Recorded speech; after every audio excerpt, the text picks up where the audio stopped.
Hello guys, మన తడపతిలో శివాలయంకి మళ్ళీ వచ్చేస్తాం. టైం చూస్తున్నారా, 3:54 అయింది.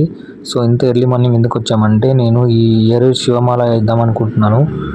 అందుకోసమే ఇంత ఎర్లీగా మేము గుడికి వచ్చామన్నమాట. ఎందుకంటే ముందుగా మేమైతే పెన్నా నది వాటర్లో స్నానం ఆచరించి గుడిలోకి అయితే ప్రవేశించామన్నమాట. తర్వాత దేవుణ్ణి దర్శించుకోవడం జరిగింది. ఈ బుక్రామలింగేశ్వర స్వామి దేవాలయం గురించి మీకు ఆల్రెడీ నేను చెప్పే ఉన్నాను పాత వీడియోస్లో. అండ్ అలాగే ఈ వీడియో ఏంటంటే ఫస్ట్ టైం మాల వేస్తున్నాను కాబట్టి మెమరీ కోసం తీసుకుంటున్నాను అనమాట. ఫైనల్గా మనమైతే గర్భగుడిలోని శివుని దర్శించుకున్న తర్వాత పూజారి గారి ద్వారా మాలను అయితే ధరించడం జరిగింది. సో ఇది ఇవాల్టి వ్లాగ్ డే 1 ఇన్ శివదీక్ష.